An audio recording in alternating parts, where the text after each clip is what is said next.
शिक्षा में समानता लाने के नाम पर बनाए गए नियम अब खुद सवालों के घेरे में हैं।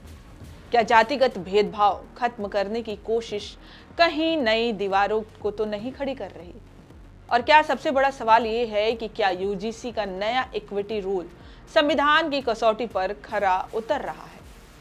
यूजीसी के नए इक्विटी नियमों को लेकर पिछले कुछ दिनों से देश भर के विश्वविद्यालयों में घमासान मचा हुआ है।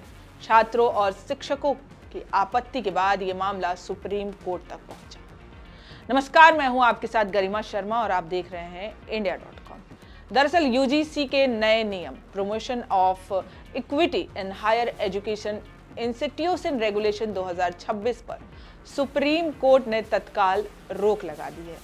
सुनवाई के दौरान अदालत ने स्पष्ट निर्देश दिया कि फिलहाल वर्ष 2012 के पुराने नियम ही लागू रहेंगे और नए इक्विटी रूल पर अगली सुनवाई तक कोई अमल नहीं किया जाएगा। ये रोक उस याचिका के बाद लगाई गई जिसमें नए नियम सेक्शन 3C को असंवैधानिक बताया गया।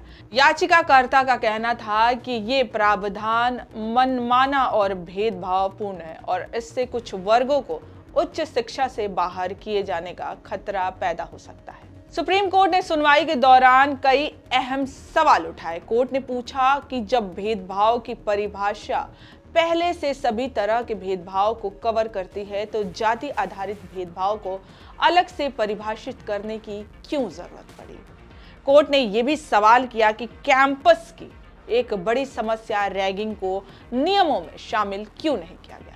मुख्य न्यायाधीश ने यह कहा कि अनुसूचित जातियों में भी कई लोग आर्थिक रूप से समृद्ध हो चुके हैं और सवाल ये है कि क्या हम जाति विहीन समाज की दिशा में हुई प्रगति को पीछे कर रहे हैं।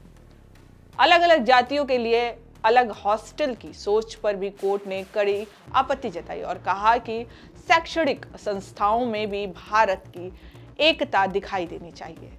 यूजीसी के नए नियमों के तहत कॉलेज और यूनिवर्सिटी में विशेष समितियां, हेल्पलाइन और मॉनिटरिंग टीमें बनाने का प्रावधान किया गया था ताकि एसटी, एससी और ओबीसी छात्रों को खिलाफ भेदभाव रोका जा सके।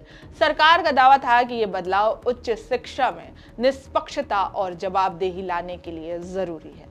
लेकिन अब सुप्रीम कोर्ट की रोक के बाद बड़ा सवाल यही है कि क्या ये नियम वास्तव में समानता लाते या फिर शिक्षा व्यवस्था में नई खाई पैदा करते? क्या भेदभाव खत्म करने का रास्ता भेदभाव को और परिभाषित करने से निकल सकता है? फिलहाल यूजीसी के नए इक्विटी नियमों पर रोक लग चुकी है और अब देश की सर्वोच्च अदालत ये तय करेगी कि उच्च शिक्षा में समानता की दिशा क्या हो। आप इस फैसले को कैसे देखते हैं? अपनी राय हमें कमेंट्स में जरूर बताएं।